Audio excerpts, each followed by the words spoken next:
Hey everyone, we're back. We're doing our first kind of special called Behind the Dice, where we kind of talk about broader topics. In this particular case, kind of an after show of our DC20 that we just wrapped up playing for us literally minutes ago. So let's talk about initial thoughts. What do you guys think about DC20 and how does it shape up to D&D or any other games that you have experience with? And let's start with Game Master. GM Greg. So I think DC20 of all the new games coming out, DC20 is probably my favorite. It combines. It's not like super hardcore with rules like Pathfinder tends to get, but it's also not like Daggerheart or some narrative based game where it's very rules light. Like it's somewhere in the middle ish, maybe a bit more. It's like 5e kind of in that level, I guess. And so I really like that about it. I like the action system. I was hoping that a new system. Well, first, before I criticize it, I like these. It's probably my favorite one of the systems out right now. But now I'm going to criticize it, which is the turns aren't as fast as I would hope they would be. I don't know how to fix that with a 4-action system. It's kind of hard to fix that. But I don't know how much of that is a skill issue, right? Versus a nature of the game issue. And I really question how it's going to scale because I don't see hit points scaling too heavily.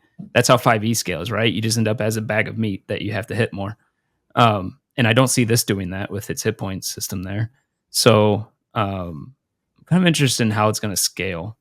So that'd be, I'm not sure how 10 levels. Is that right in the game? So there's 10. The plan is to have 10 levels of class advancement.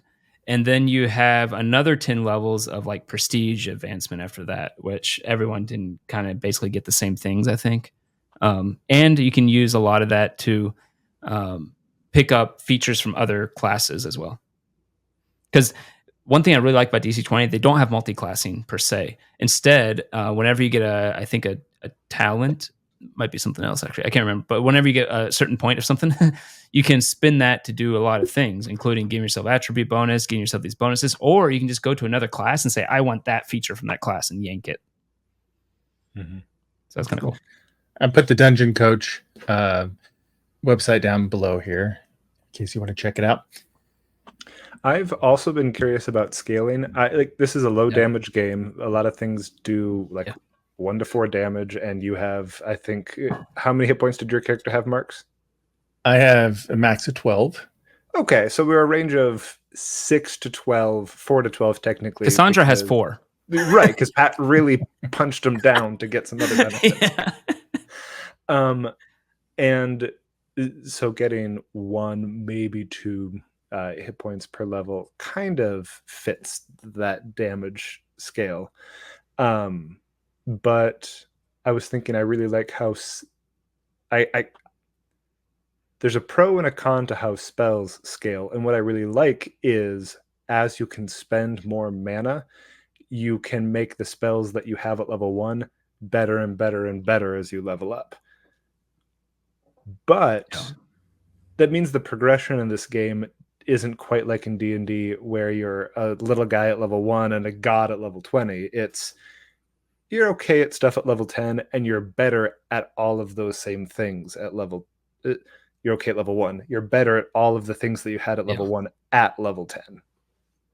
Yeah. Granted, we don't have levels 3 through 10 class features right now, so that might And there are going to be subclasses at level 3. So, yeah, whatever that entails. Yeah, totally. And the scale and how many more spells are there going to be, right? To add variety. Mm-hmm. Yeah. Good question. What do you think, Pat? What's your thoughts? Uh-oh. Sorry, I was muted. There was some sound coming from. Oh, sorry. Having here. Yeah, I mean, I like it. It does feel like a hybrid between 3.5 and 5e. Mostly because I think, to Greg's point,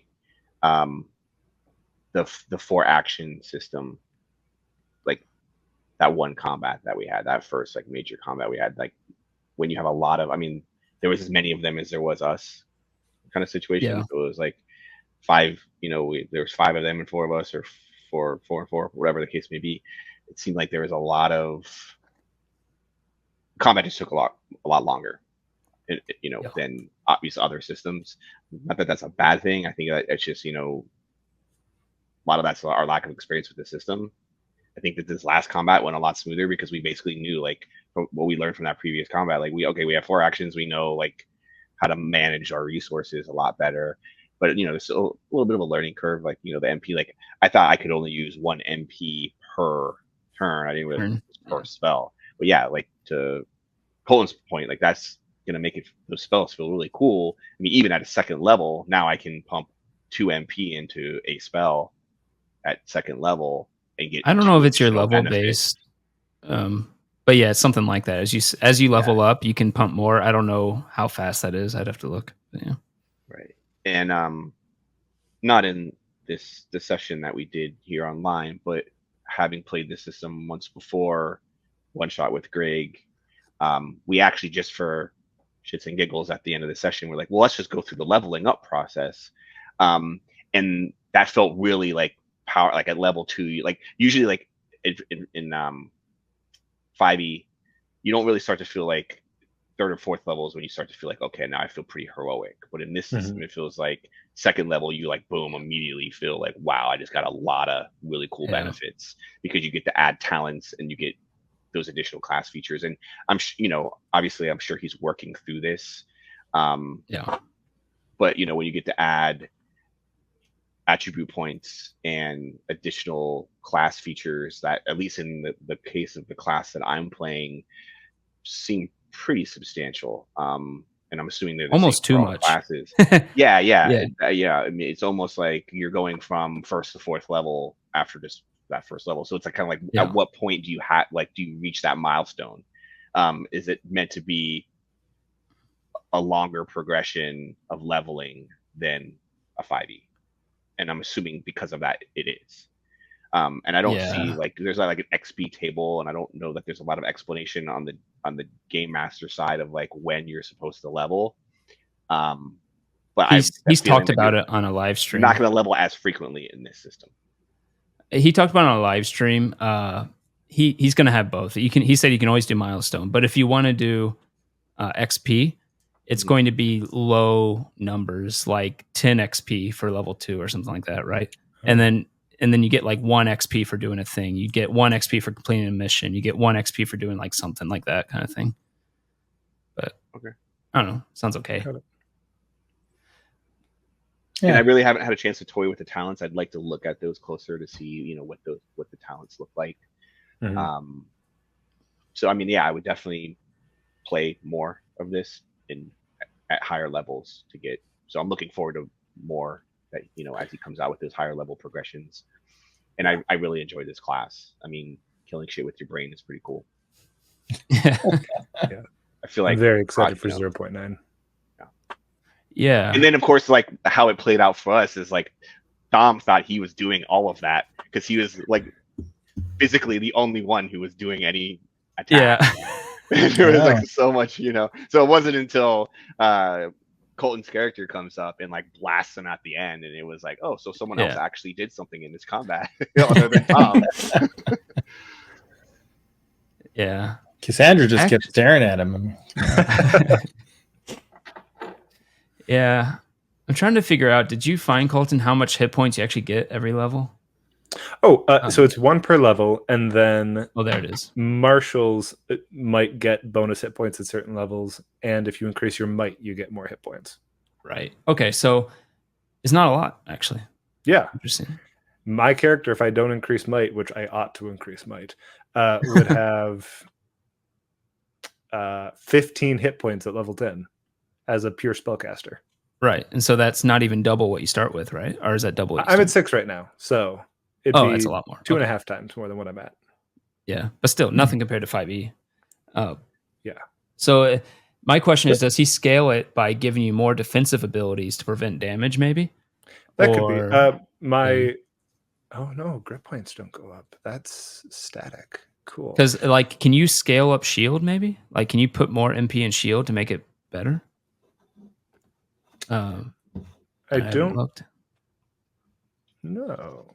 I don't know. Because that'd be actually kind of cool to me if you just you gain abilities to negate more damage as you go up, and so it makes squishy characters actually really squishy, and Mhm. characters made to be tanky like have a lot more utility.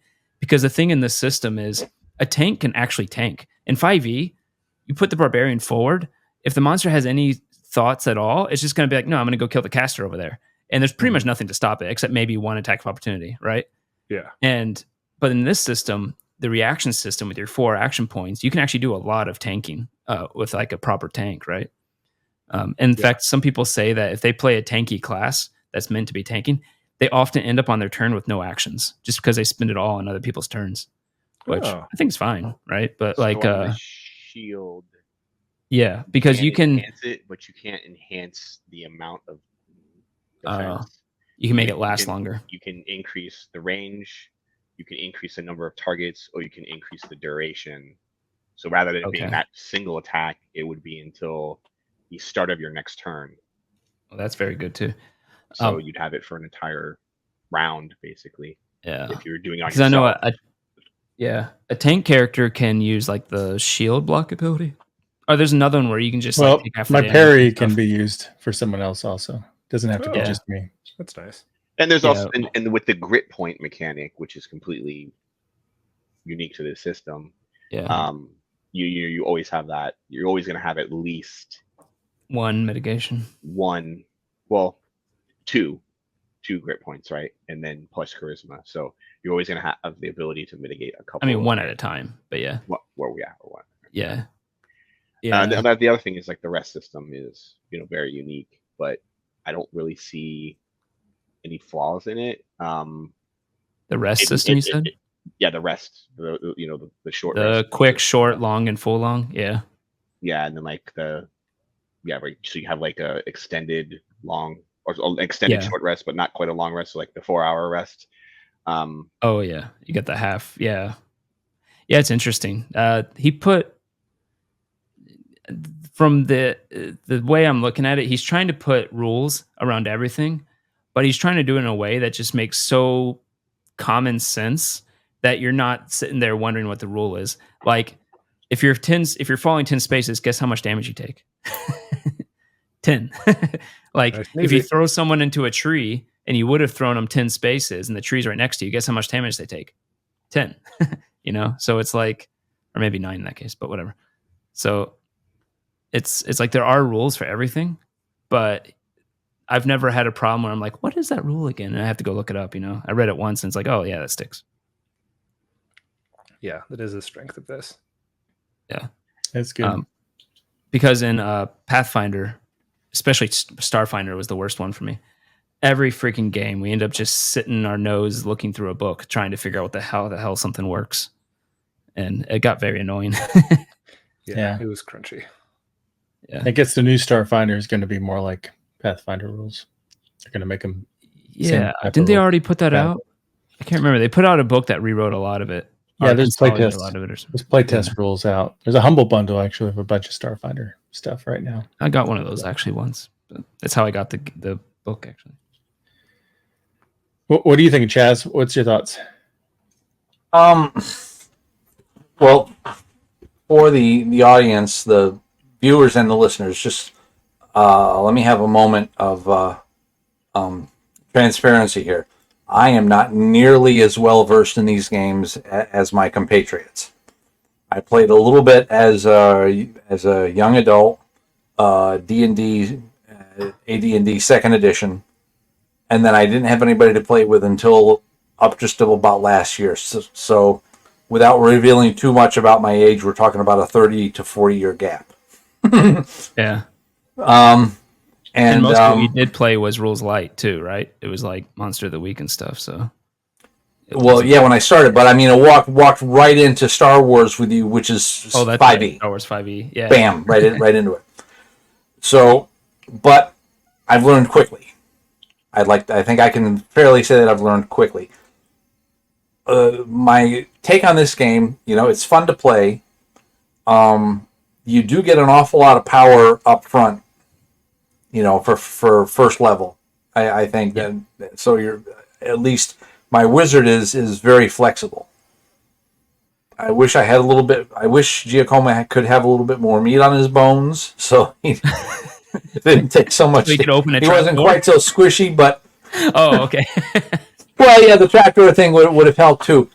But the one thing I'm kind of sort of seeing, the one thing that I think is, there's one thing that's overly complicated, and that is like the damage system. This thing where you have, you do so much damage, then it translates over to a heavy hit or a brutal hit or a light hit or whatever. That's just all that. I really feel like that needs to be streamlined. If you roll and you do 2 points of damage, there shouldn't be any kind of conversion, and if into something else. And so if you're concerned about, like with my firebolt, okay, that's a 2 damage if I hit. That's minimum 2 damage if I hit. Mm-hmm. If that's too much damage, then you either need to scale down the monsters or maybe scale up the hit points somehow of the players. Doesn't have to be ridiculous. Maybe instead of just getting 1 hit or 2 hit points per level, maybe you get 3 hit points. I mean, just something to streamline that combat damage system, and things can go a little bit faster. I think that's one of the things, Greg, that you're noticing that's sort of slowing down our combat rounds, is that all this conversion stuff has to be done. I know to get a result. I know his intent is to make it so that, like in 5e, there's just a line on a spectrum that separates success from failure on a D20 roll, and he's trying to make it so that a high D20 roll is more impactful than a middle, is more impactful than a low. So I think it's interesting, the mechanics of a higher D20 roll means more damage, and there are no damage dice, which in theory makes combat roll faster. I don't know that we've seen that yet, but we've only played it twice. Right. But I also take your point, Chaz, of going, okay, I rolled this. Now we have to do the subtraction to figure out. I guess you have to. You have to kind of like have that table in your head, and it's just like you should just be able to. Even if you wanted to just say, just without doing the conversion, just say, okay, I've attacked this character with this spell or with this weapon, and it does this damage. Boom. That's move on. Next person rotation. Well, I think he's trying to add more of a dynamic spectrum. Like in Monster of the Week, one of the bad things potentially is you have very stable damage. You know what damage is going to be, so you can kind of predict, like strategically, how many hits you can take and stuff. Whereas with this, or with damage dice in D&D, it could be, you could get hit and maybe it's not much, or you get hit and get like plastered. Like we're playing Crusher Strahd with I'm GMing that, and first attack ambush. Guy's got like super high AC, so he's all like, "I can't hit me," and I rolled a 19, and that 19 hit him max damage, and and I was like, sorry, and took him right out, 1 hit. Oops. So I will say that about 5e in general is first level is so dangerous. First level, maybe second level, you feel like your life's on the line. After that, you feel like a god. That you're probably not going to die. At first level, you feel like anything can do me in. It is a problem. I had a kobold sneeze on me and I took 4 damage. Right. Yeah, I feel like in what slows down combat is just there's so many options, right? When you play D&D level 1, unless you're a spellcaster, even then it's not very many spells. You just don't have a lot of options, which can be boring. Wizard, but yeah. But then with this, we have tons of options, which is great. But then it does slow us down a little bit trying to think about it. I almost wonder if it would be beneficial in the long run if they had like how Daggerheart has those cards. If you couldn't have cards for your maneuvers and stuff, it might help speed things up a little bit at some point when it's more solid rules. I actually wonder if they should not give the attack maneuvers as a immediate given for the martial classes, and you have to actually pick them. And I only say that because it's 3 options that you have to think about every time. And to be honest, you're probably gonna only rarely use 2 of them. And I think everyone's gonna use power attack a lot. I don't think people are gonna use extend other than here and there. I don't think people are gonna use sweep other than here or there. Probably never actually. I actually think sweep is underpowered. But so I would almost say don't give those for free. Just give the martial classes, 6 maneuvers, and they have to pick them. And that way they actually know what their maneuvers are. Because the more you actually select yourself, you say, I want that, the more you know about it in your head when you're playing. Whereas if you just get a list for free, you're not thinking in your head, do I know that? No, I'm going to go look up to see what I have, But I don't know. Maybe. For the scaling thing, I get where you're coming from, Chaz. I actually kind of like it. My main thing is sometimes you don't know, and it's not like a right or wrong thing. It's just preference. But like the one problem I see is that it's sometimes it's confusing on what you're scaling against. So like for spells, it's very easy because it's like magic missile. Okay, you have to roll a spell check. Every 5 over the spell check is 10. It says on the spell what you have to roll against. And every 5 over that, you get more missiles, or 10 over that, I forget. And that's fine. It's easy. It's simple. Everything's right there in what you're reading. But when you start doing all these against mystical defense, physical defense, again, maybe it's a skill issue. I don't know. But for me, that's sometimes where I'm like, what am I scaling against? I have to go, oh, that's right. It's this one. Okay, now I know it's this one. Now I have to actually do the numbers in my head. Which overall I like it. So forever complaining I do. I actually do like it overall. But the one thing that I do not like actually is, and I don't know how to do it better. I actually don't know a solution to this. When the little croaker came out and threw his acid at 3 of you, I had to roll 1 attack, which is fine. But I had to roll it against 3 different. That attack applies to 3 different physical defenses, and so I have to calculate it against 3 times, 3 different people, and do the scale by 5 3 different times. Imagine if it was like a fireball with like 7 people in there. It's just like I don't like that part. I don't know how to fix it, but I don't like that part. I was really surprised that was an attack roll and not a saving throw. Yeah, that's how D&D gets around it. So well, he tries to make it simple. He tries to make it conceptually simple that anytime you're doing damage, it's against defense. Anytime you're doing an effect, it's against a saving throw. So yeah, if Marx was hitting me with his expose, to do damage, he has to do it against the defense, and then I roll a save against the expose because that's a status effect. So it's I get where he's coming from with that. You can tell he's definitely a math teacher in real life, but because he likes everything to be logical and compartment off and all that. We've all been in a situation where we're playing 5e and we roll a 19, which we know is a hit, and then we're going to roll our damage, and then we roll a couple of 1s and we're like, boo. Like, yeah, what this system does, like you said, it makes it more dynamic, is that 19 means I'm doing more damage. Yeah. Right. It also means I'm not going to do less damage by rolling 1s on my D8 or on my D10. Yeah. Right. And on the flip side, it means your shield is always reducing it by at least 1. Correct. Right. Always subtracting the damage every single time. Yeah. That is nice. But speaking of him being a math teacher, I'll say I also really like the system. It's very fun. There are a lot of mechanics that I found unique and engaging and exciting. My one thing that I can't quite get over is, so everyone's highest ability score is their prime ability, and that's what they use for a lot of their major stuff. Yeah. Which means that every character at level 1 has a +4 to all of their major things. Yeah. And then as soon as you hit the level where you can increase an ability score up to 4, everyone's going to go up to a +5. Yeah, of course. It's Greg, you mentioned that he talked about how D&D kind of gives the illusion of choice, where all this stuff that you can do, but if you're playing a wizard, you need high intelligence. If you're playing a bard, you need high charisma, and that kind of locks people in.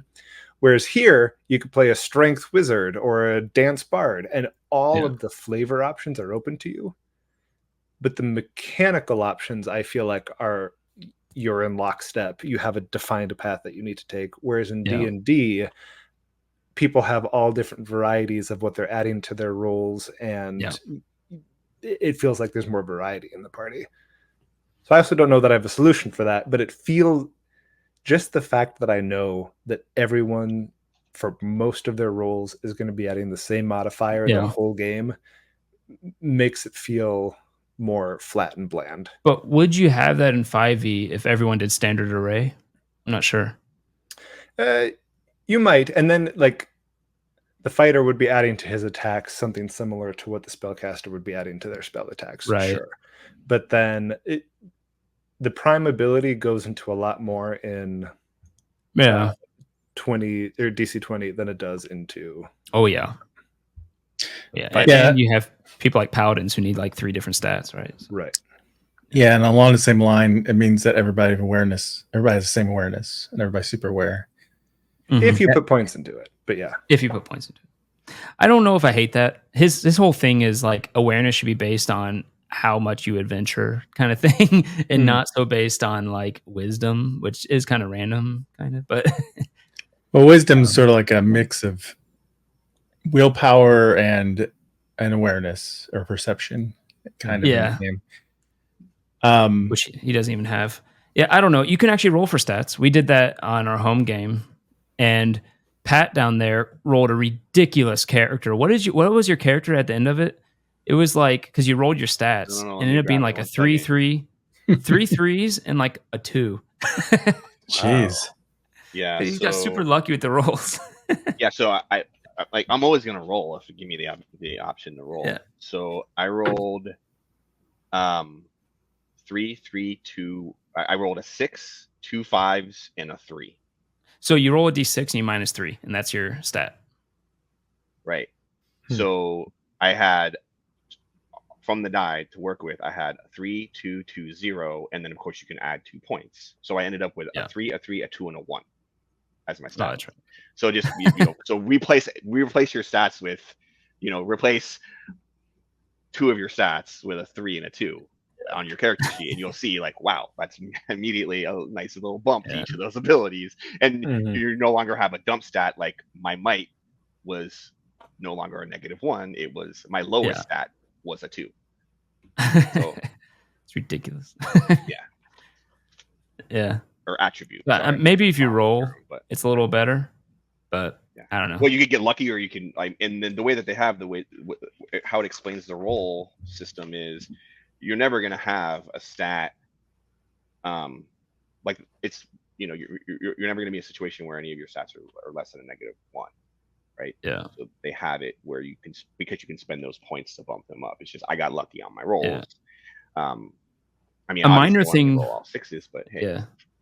What do you think about you roll, and at first level you make the max stat be +4 instead of +3?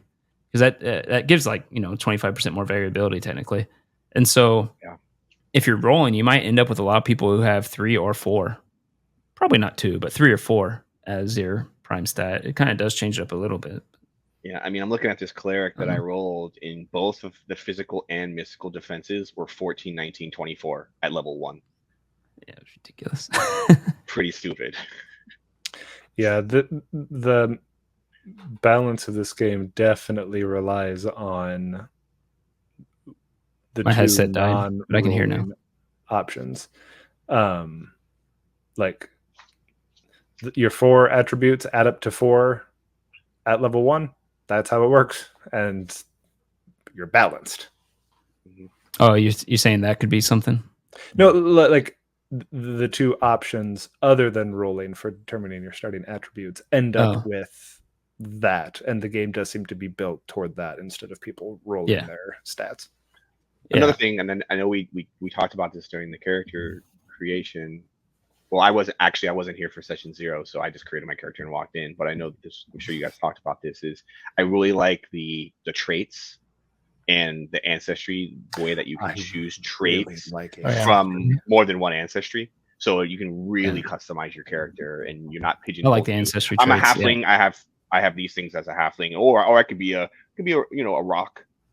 rock gnome, or I could be a dark gnome, and like you have like a couple added things there. But this is, you have a list to choose from, and you have limited resources, points you can spend in them. But like the fact that I could become frail and take a hit to my HP, knowing that I'm not going to be a front line. And if I'm in the front line or if I'm taking damage, then something's gone terribly wrong. Yeah. To get additional traits, I like that. You can, there's like that hindrance, and then you are just given some for free. Like some are 0 points. They're just you get them innately by choosing that ancestry. Yeah. So yeah. I really on do a like live that stream. On a live stream, he talked about like flying, because a lot of DMs ban flying characters because they think it's too powerful, right? And he said he thought about it, and so what he did was he created 3 types of flying, like hovering, gliding, and actual proper flying, or something like that. I forget what the actual 3 are. It might be something like that. But anyway, he thought about whether he should allow it as part of the race, and or ancestry, sorry. And what he decided was that yeah, you can get it as part of your ancestry, but you have to really invest in it. You're basically negating all of their bonuses, right? To say, this is really what I want on this character. And you can get it by doing that if you want. But otherwise, at most, you'll probably just have like glide or something like that. I'm glad you brought up the fight. Yeah, I do like that, how because I had the other character I played, the cleric, did have that as being fallen, basically like a fallen angel. So I basically like use those 2 ancestries, and yeah, you have controlled fall, you have altitude drop, and then you have a glide speed, and then of course you have what's called limited flight, which gives you the ability to like ascend a certain number of spaces and then move. So it's not like I just have a flight speed like you do in 5e, where my flight speed's 60 and I was like, I can buzz all over the place and no one's ever going to catch me or be able to attack me in melee. I think this is handled really well. It adds a lot of balance to that flight. But you don't need to do Pythagoras theorem every time you want to fly. That's good. Yeah, you don't. But yeah, no, it's fine, and it does make sense. And I think your character could basically just glide, right?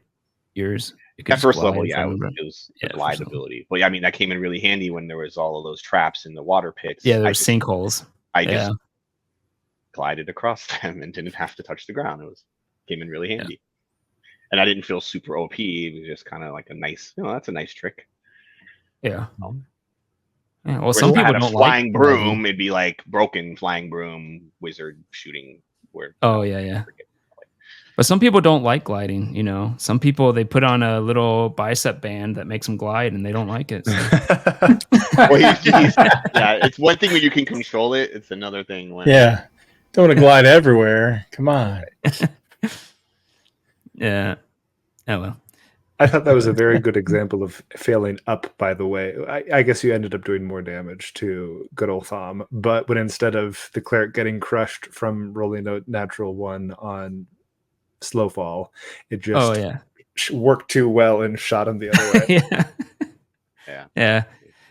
The dungeon code's really huge on failing upward, like failing forward, he says, which is you like all failure shouldn't stop the story or anything like that, obviously. Because even if you fail to show off your ability to that guy, he still says you can go on the trip. He just doesn't give you any potions to help you. Yeah. Whereas you could have actually, if you'd done even better, you could have gotten like invisibility potion, which you got, a silence potion, all this other stuff, more healing potions, and. But yeah. So the more capable you seem, the more help you get. Yeah, he's impressed, I guess. I guess he figures you're not just going to go die like fodder. But I don't know. But no, it was pretty cool. And his modules are actually written really well. Like you can tell he puts a lot of thought. Well, he writes a lot. Like for instance, his module, I'm not looking at the right one. His module, like the very first page is basically like, here's all the combatant NPCs. Here's all the non-combatant NPCs. Just like a name and a little description. And so you just have like a reference there for all these people. Because my worst thing in any campaign, even the campaigns I homebrew, I forget names of people. And I have to like go look them up and stuff. Whereas he puts them all at the top so you don't have to, which is quite nice. That's nice. And he puts monster stats where they're used, not at the bottom appendix, which I've always hated, and how Wizards of the Coast does that. I like to have monster stats exactly where you need them, right? So he puts a pretty good adventure together. I don't know if he does or if he has an editor that does it, but whoever does it. I think he has a team of people work with him now. I know he has an editor that their whole job is just to put these together. Like he has a writing director, an editing director, a design director, systems developers. Several. Especially once you hit Right. 2 million on your Kickstarter, you can afford that. Yeah. Mhm. Yeah, I can't believe how poor he got doing this until the Kickstarter went through. But crazy. Yeah, he had to spend some money on that. Yeah, he was on the verge of going broke. I'm glad it worked out for him. Yeah. So I hope it continues. Yeah, I feel like this is a more manageable, like people who wanted to leave D&D were going towards Pathfinder, and some of them are overwhelmed by the rules. I think this is a more manageable jump from D&D. Mhm. And I think this just has more options. Like Pathfinder 2, the biggest criticism I've heard, which is character builder, your options are numerous. You can do the craziest things in the character builder, but once you start playing that character, you find your bread and butter and stick to it, right? Whereas I haven't actually played. That's just what I've heard, like Taking 20 guys say and stuff like that. Whereas this, it feels like every turn you're probably doing something different. Like you're scaling something different. You're doing a different combination. You're using your action points differently, which I kind of like. I do. Which all comes from the scaling of being able to put more points to do things. Mhm. But yeah, it also means you get paralysis sometimes. It's like I don't know. Yeah. But- Well, just like when you do when you have wizard characters, you're like, what spell would be the best here? Now we're talking Yeah. about fighting maneuvers and action point spend. Yeah. Yeah, now you have to pick what spell and how should I pump it up and how should I give myself certain bonuses with action points, and do I need advantage here? I don't know. Perhaps I should use a grid point. Oh, maybe I could spend a stamina point or pump some more mana into it. Yeah, Yeah. it could be a bit much, but I think it's not too much. So Yeah. I look at Pathfinder Second Edition. I've only played First Edition, but Second Edition, I look at it. I'm just like, played a lot of it's like First. so much themes. It's like Yeah. like I flow can't really say charts I've and never everything. played. I played a lot of First Edition. Too much First Edition. Yeah, But I liked First yeah, I don't Edition. know. Yeah, I like nothing beats Pathfinder for character building if you want to just try different things. Then the number of options are insane. But yeah. This one, the character building is not too crazy, to be honest. No. It's I like kind it. of just yeah. I mean, I'm just Or going just through wait the until they get different- more. Yeah, the more different races. ancestries and then yeah, I mean the whole he hasn't even really fleshed out the backgrounds yet. That's Yeah, still no kind of backgrounds. a whip. So The only thing I'm not sure about is how they're going to scale. I just don't see how it's going to scale. Like you're not scaling hit points, which I like, by the way. I don't like the big meat bags that 5e becomes. Like you're not scaling hit points. And supposedly you're going to scale damage. And if you don't scale damage, then what are you doing, man? Like there's no scale. There's just more options. More options.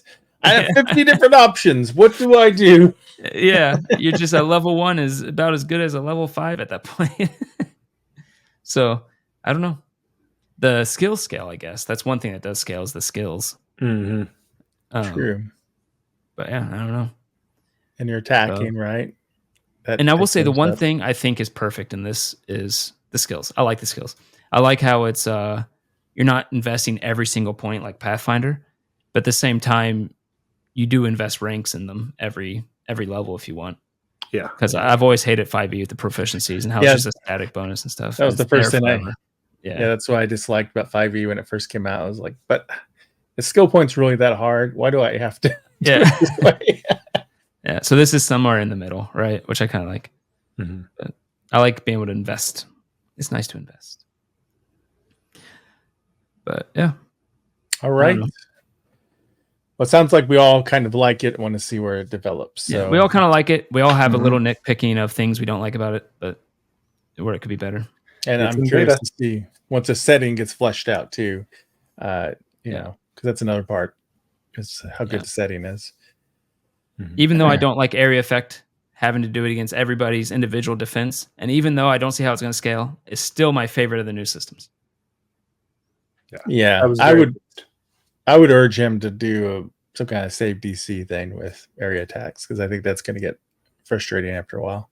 Maybe. But I doubt he will, because it'll break the rule of status effects are saves, damage is defense. But I don't know. All right, I don't know well, how to get around it. we'll see where it goes from here. This is version 0.8, right? That we played. 0.8. 0.9 should be in the next couple months, I think he said, on the last live stream I looked at. I'm excited. Let's see. So maybe And the when that next comes out- monthly issue should be somewhat soon. Maybe it already came out. Actually, I think it already came out, which is the magic items. So All right. Well, maybe whenever 0.9 comes out, we'll try that out. yeah, See. we can start at level 3 and maybe even 4. We'll see. Ooh. Alrighty. All right. All right. Well, thanks everybody. I think we've decided we'll see what happens with DC20, but we like it so far. So Yeah. All right. Well, thanks for everybody for listening, and let us know what you think in the comments too. Are you enjoying it? What do you think could be some good changes? All that good stuff. Don't forget, you can go to Dungeon Coach, thedungeoncoach.com to find that game. And you can always find us at capitcrossing.com or over at the Capit Crossing YouTube channel. All right. Thanks, everybody. Bye. Good night, folks. Night. When the dice roll high, we touch the sky. But when they crash, it's a barely laugh. Genre play, lighting the way. Our tales unleash the wild rampage.